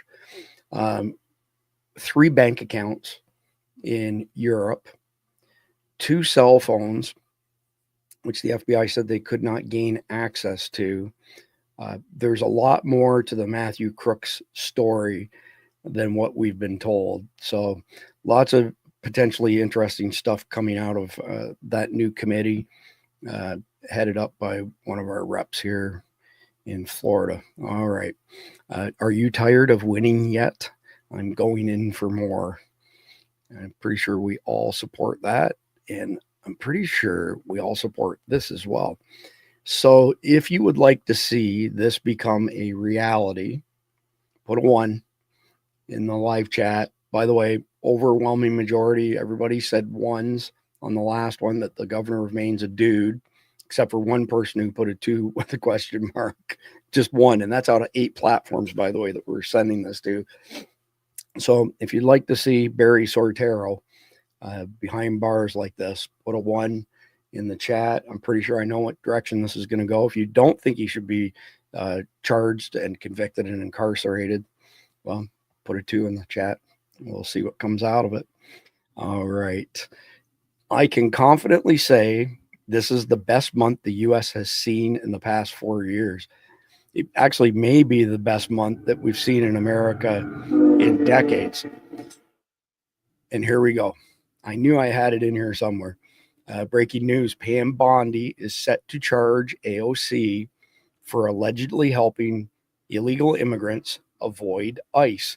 And that was at 2:11 Eastern time this afternoon. So based on this information coming out last night, being reported on today, I would say we're probably looking at something, wow, holy crap. So, so I'm just doing a rough calculation in my head here. I got to grab a mouse for my secondary system. Wow. So from 8 platforms we're broadcasting to, not one person thinks that Barry Sortero should stay a free man. And I'm just trying to do some math in my head from all of these screens I've got up here. We've got to have at least 200 people, possibly more, but at least 200 people on 8 different platforms put a 1 in to say Barry Soetoro deserves to go to jail for his crimes against America. Pretty interesting. Good news. All right. So abolish the IRS. Give me 30% of your income so I can save you. From what I'm going to do if you don't give me 30% of your income. From what? Why? I mean, it's just crazy. I cannot wait to see Donald Trump smoke the IRS and set up the External Revenue Service. Yes, that will add to the cost of goods, but when you're not paying income tax, your purchasing power will go up. Your disposable income will go up. This is how we financed America up until the globalists got a hold of our federal government. Some people say it happened in 1860, maybe. Definitely happened in the early 1912, 1913 stage with Woodrow Wilson's first installation as president and the formation of the IRS for a temporary tax to fund our World War I efforts. And many people don't even think the IRS is constitutional, but there are better ways to run a country when you have the biggest, most sophisticated economy in the entire world by an order of magnitude. We will approach 31 trillion for our gross domestic product this year. China will be lucky to hit 19 trillion, and they're in second place. And then it falls off a cliff even further after that. So all of these other countries who want to take advantage of us, those days are gone. And if you want to be part of this thing, you're going to have to pay a toll. This is pretty funny. I don't want to read the caption because it's a whole lot funnier with Rob Snyder saying it than me. 19 seconds. Replacing Joe Biden with Kamala Harris is like changing your shirt because you shit your pants. You didn't fix anything. I still can smell you. Oh, he's awesome. A hardcore patriot, has been for many years. What a great dude. All right. This is an interesting suggestion on the part of Elon. Breaking news. Elon Musk wants to stream video tour of Fort Knox so Americans can see if the 5,000 tons of gold is really there. So wouldn't that be interesting, to say the least? And I've got an image of that coming up here shortly. And I'm going to guess y'all didn't realize that Joe Biden was the Mexican drug cartel employee of the year 2021, 2022, 2023, and 2024. He sure as hell wasn't a legitimate president, for sure. All right, so now we'll get into some memes here in the home stretch.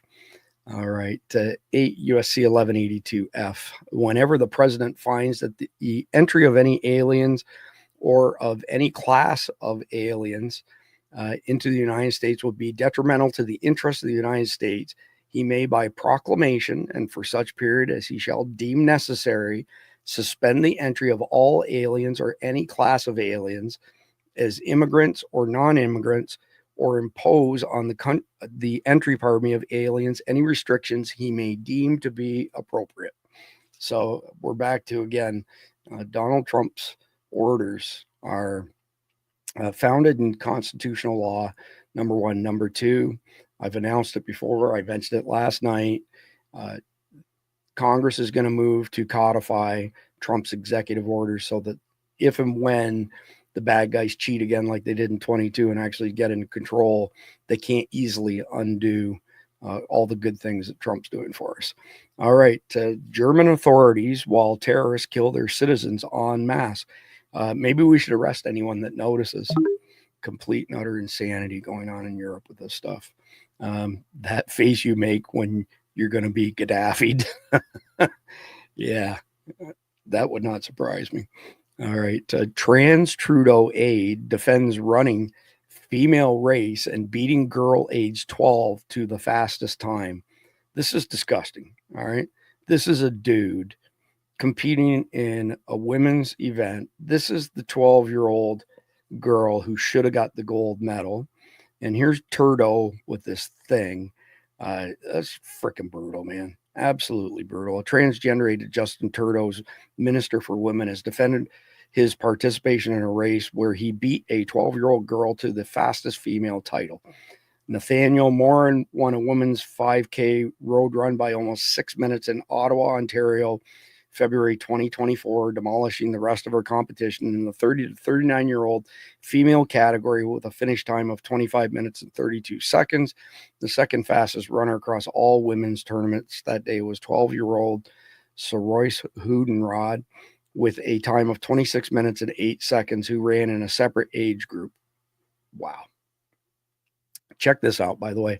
So the dim-witted Democrats who put in this biodiversity score for air traffic controllers basically cut the workforce in half because they didn't want any white guys doing this job, and they couldn't backfill all the open positions.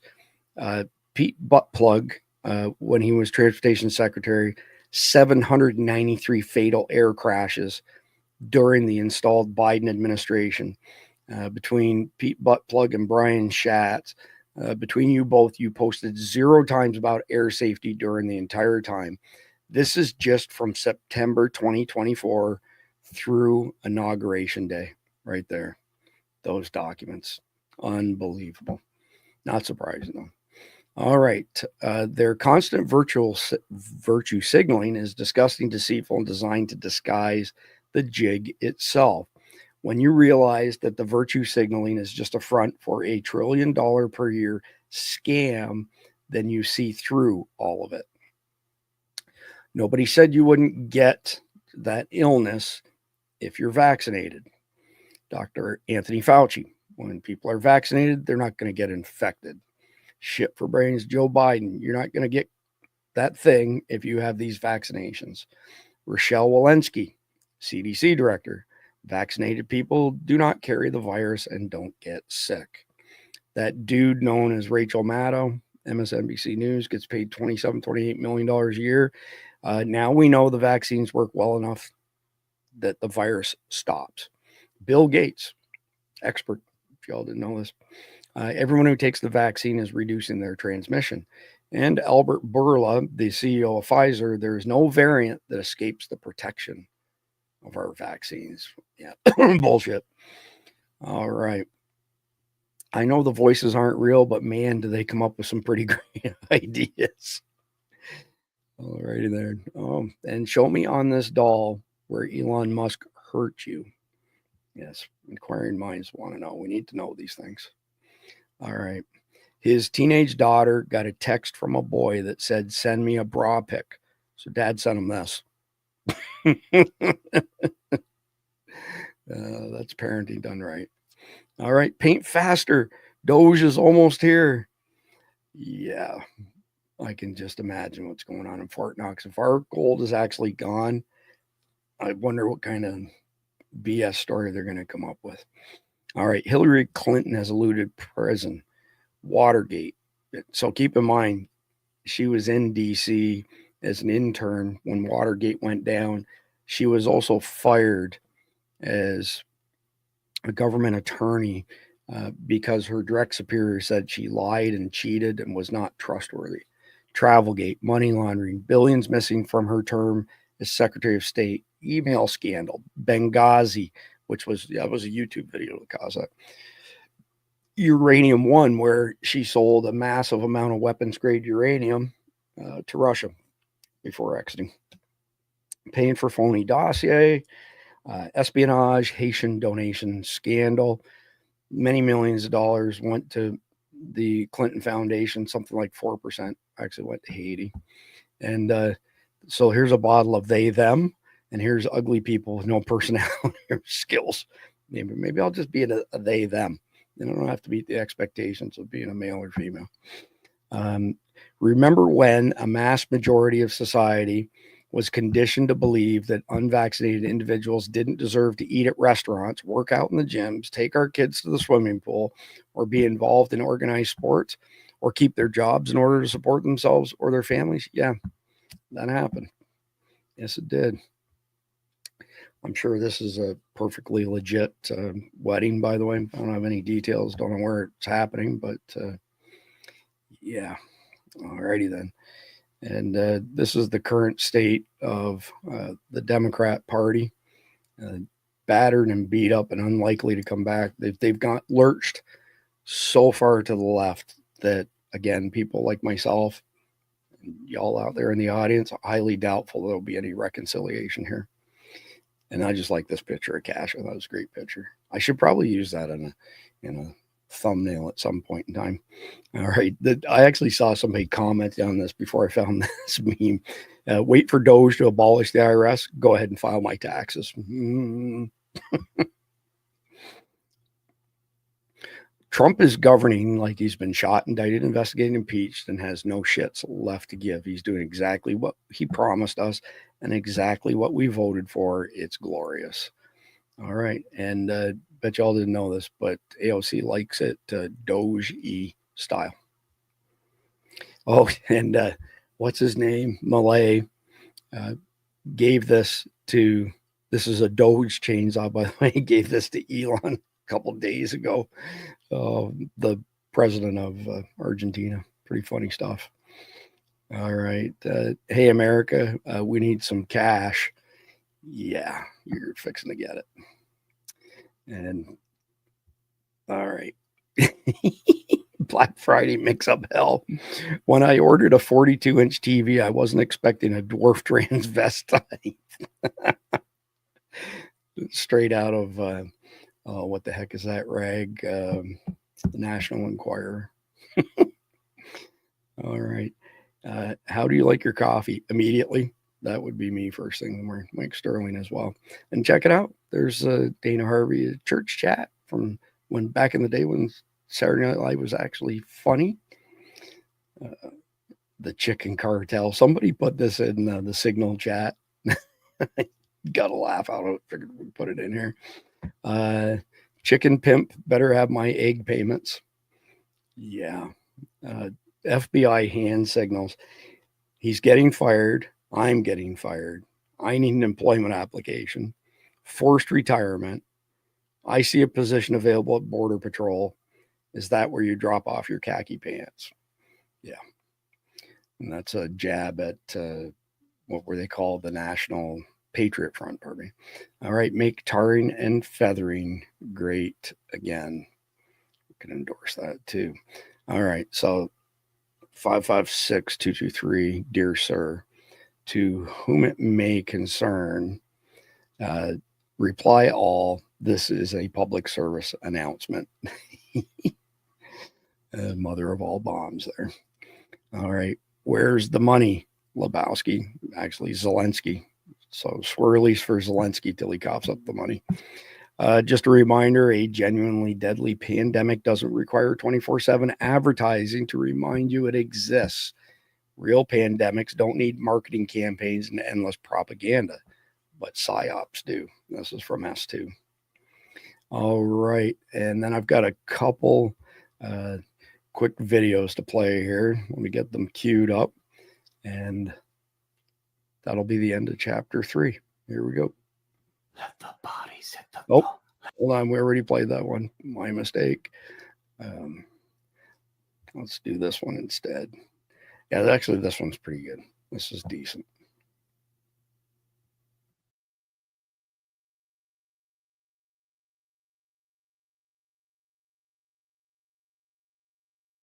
Invasion of our country. Border crossings this month are on. I'm going to back that up. America's decline is over. I will declare a national emergency, and I will send troops to the southern border to repel the disastrous invasion of our country. Border crossings this month are on track to be at the lowest in at least 25 years. The 1,500 troops sent to the border begin their new mission. The first groups of Venezuelan migrants deported from the U.S. This week, I will reinstate any service members who were unjustly expelled from our military for objecting to the COVID vaccine mandate with full back pay. President Donald Trump delivering on yet another campaign promise. We will begin the revolution of common sense. The Children's Hospital Los Angeles is pausing all transgender hormonal therapy for patients under the age of 19. We will defend the proud tradition of female athletes. From now on, women's sports will be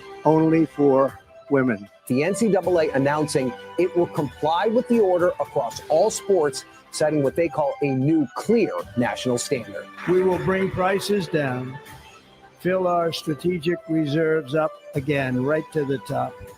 and export American energy all over the world.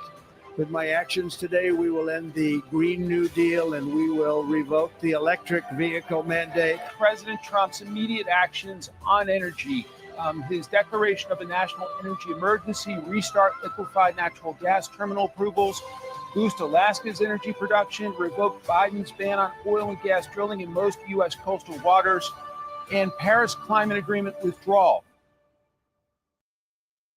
All right. So I want to reiterate, we've had some people in the past who've said that the president has no impact on inflation, and that is just not truthful.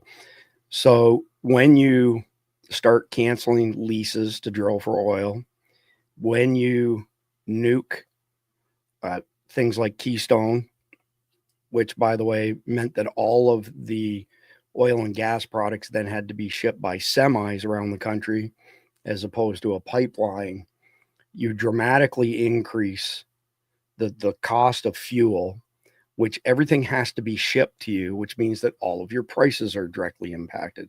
When you bring the price of fuel down, everything across the board comes down in price.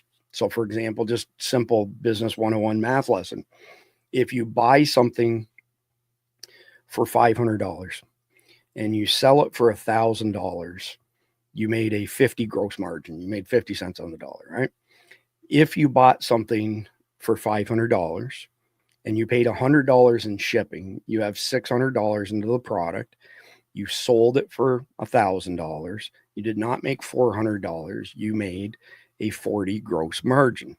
So when you have businesses, these big businesses run about 30 cents on the dollar to keep their doors open, depending on the season and time of year, right? So it doesn't matter if it's like a Lowe's, a Target, whatever the case may be, about 30 cents on the dollar. So if they have a product and they sell it to you, and let's say they make a 7 gross margin, technically on paper, they're 23 cents in the hole on that particular product for you, but they need to blend it with other high margin stuff to maybe net out around, say, 35 points minus the 30% as far as operating expenses are considered part of their top line revenue.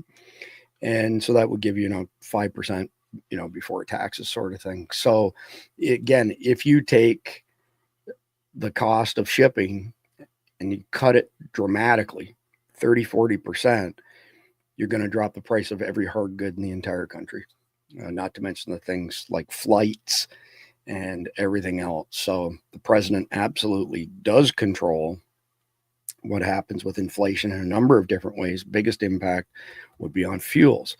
All right. So I want to mention that we are officially launching Todd Calendar's second generation social media site next Wednesday at 12 noon.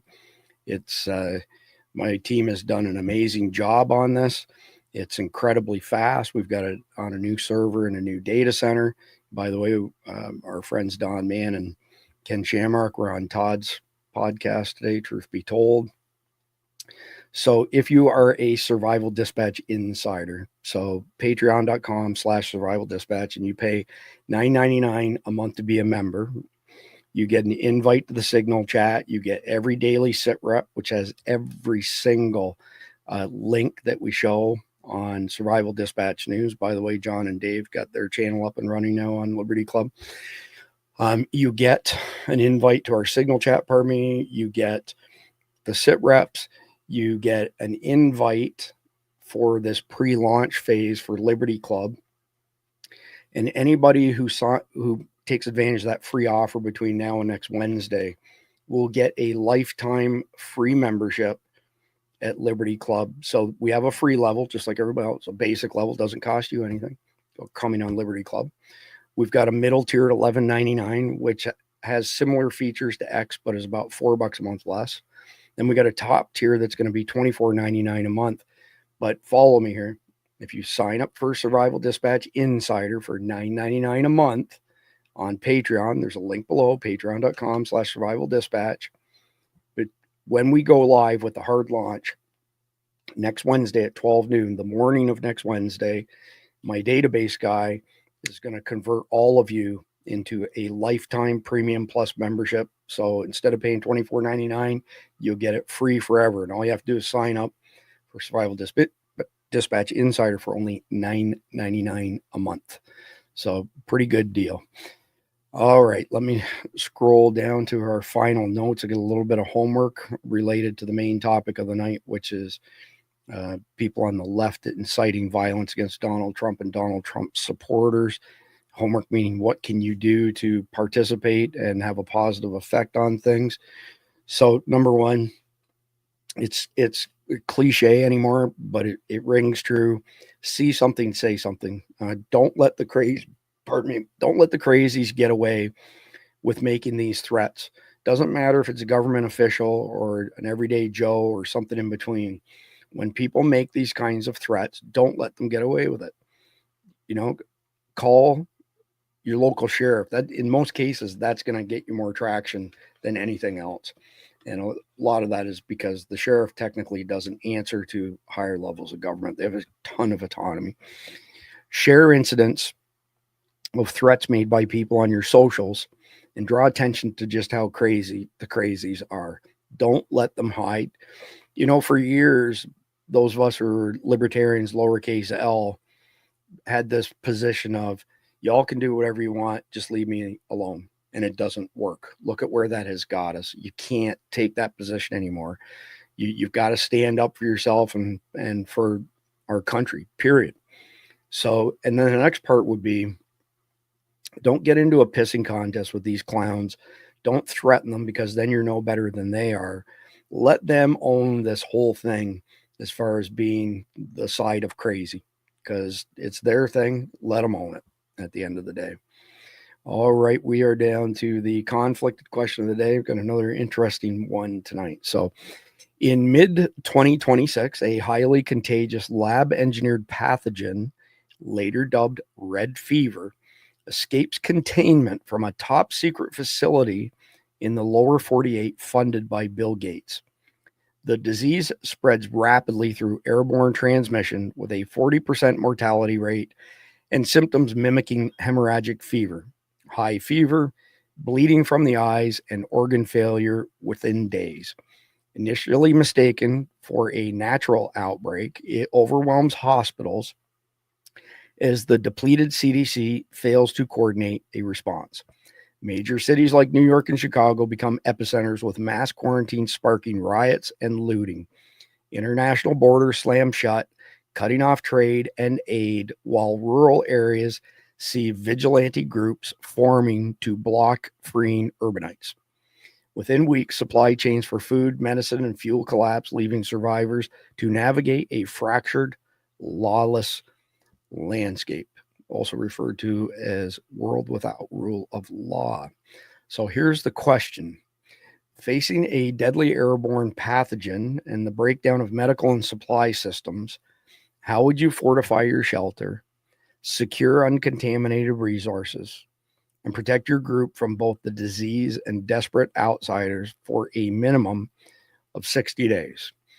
Okay, first and foremost, there are multiple companies out there, Contingency Medical, Jace Medical, Duration Health, where you can buy emergency antibiotic kits, and they've expanded now, actually. So you can get more than just antibiotics, and you can get that drug that costs pennies to make, that has been prescribed over 20 billion times now because of contaminated water. It beats down viruses, all that kind of stuff, and parasites.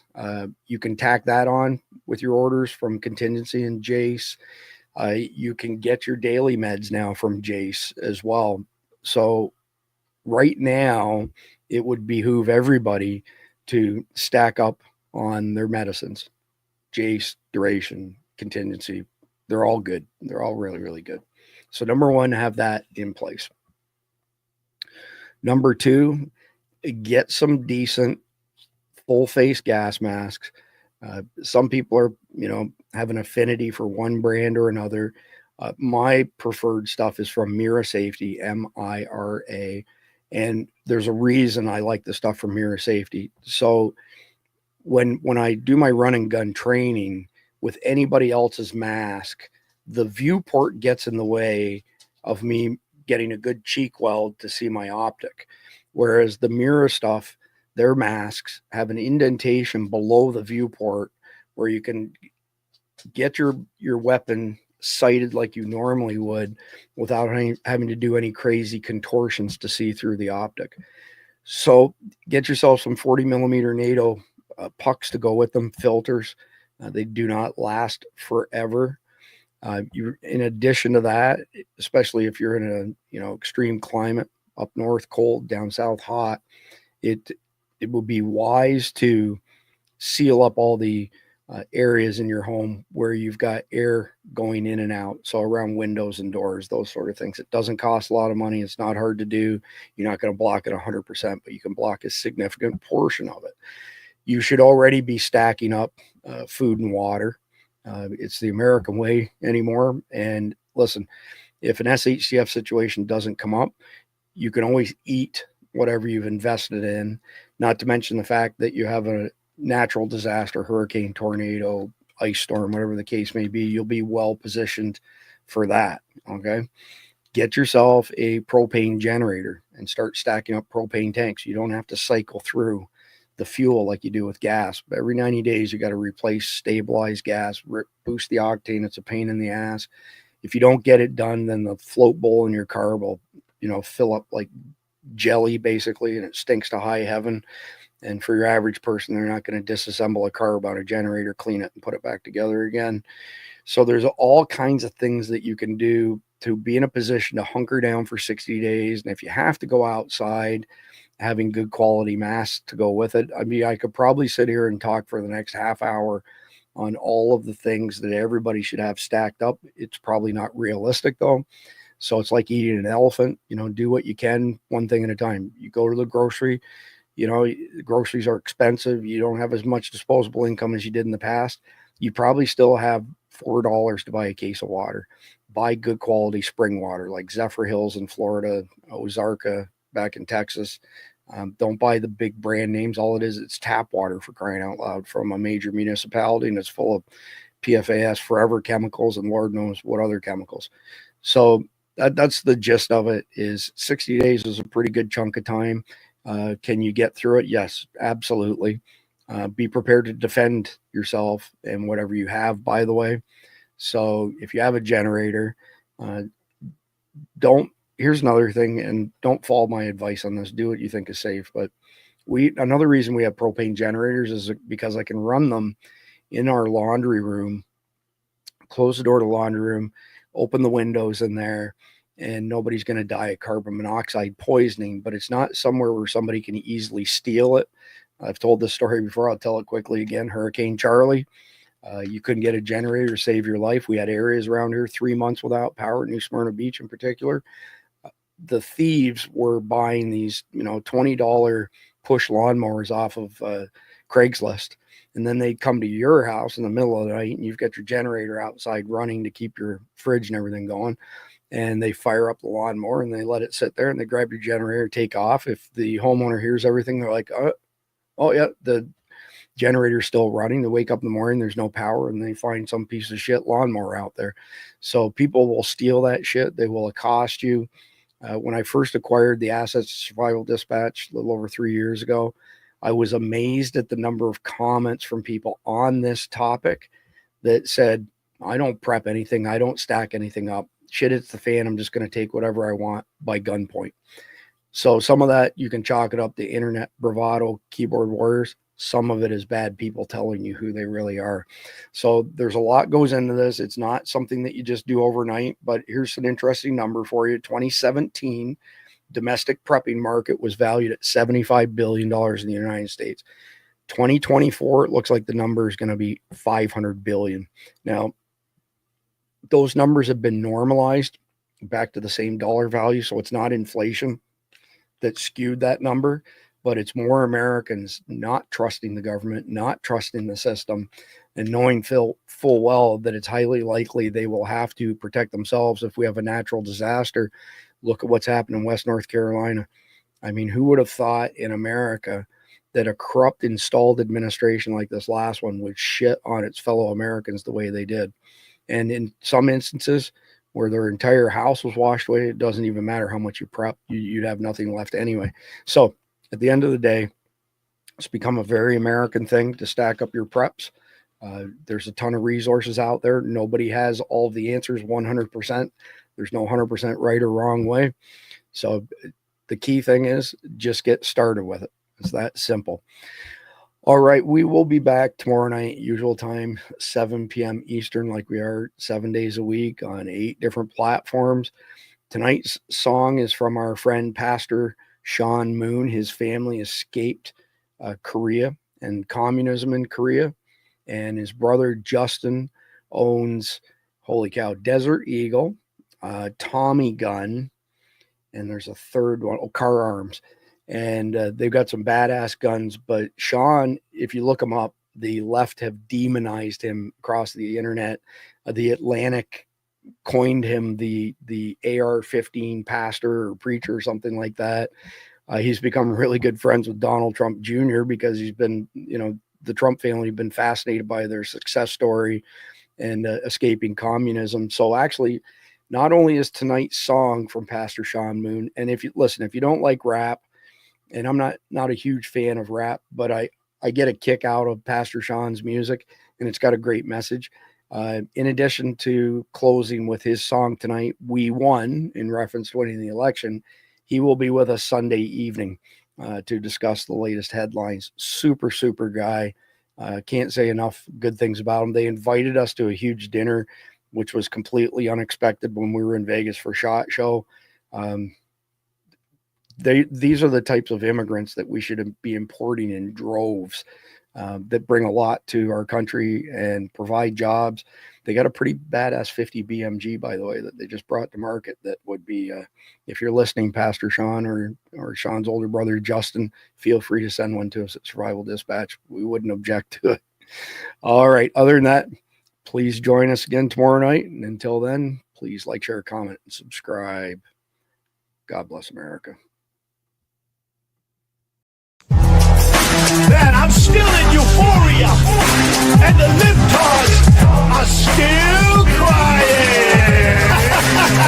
My God, we won, we won, we won, we won. My God, we won, we won, we won, we won. God save Trump, save us. We won, my God, we won, we won, we won, we won. Oh Lord, could've woke up today, I'm ball and chain. Oh Lord, Kamala, rest on MAGA today. It's a Russian, no guns, grab my tickets and pics. J6 in a slammer, no new bus or right strip. Pay attention, wanna jail mamas for what? Don't want gay born in the school for their kids. Drag queen story hour, there's a session for kids. Mutilating our children, celebrating the sick. Elon said it woke my virus is a definite thing. You said the wrong pronoun, we'll pull all this down. All the woke blue hair face come to kill you with scream. Social justice, kill this Nazi. Just dodge the biggest bullet that we ever done see. Patriotic MAGA train rolling back with the wind. Greatest comeback of all, we all came under fire. Uncle T just won historic Kamala, you got fired. We won, we won, we won, we won, my God, we won, we won, we won, we won. God save Trump, save us. We won, my God, we won, we won, we won, we won. Now we all knew that the left go dishonest was cheap. If I had to be honest, 2020 repeat. Dominion still here, 50 million illegals. No way we could win without the Lord's intervention. Listen, we just literally averted World War III. This ain't hyperbole. They trying to kill the big T. Gas prices, inflation, world burning the fire. Giving all of them money for our country sees lies. Getting rich up on my people, politicians be grinning. Brown and black little babies have to die with no sink. Pushing endless war with Putin, so he threatens a nuclear holocaust. Suckers shredding the truth. Got the borders wide open, getting gangs of terrorists. Looking around to be alive, she was young and talented. Colorado complexes taken by illegal gangs. America for the Trump, fight, fight, fight back. We won, we won, we won, we won, my God, we won, we won, we won, we won. God save Trump, save us. We won, my God, we won, we won, we won, we won. We won, we won, we won, my God, we won,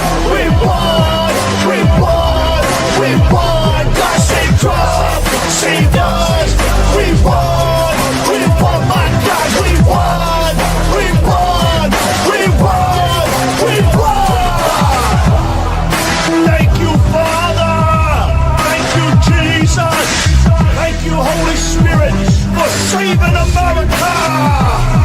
Now it's time to get to work.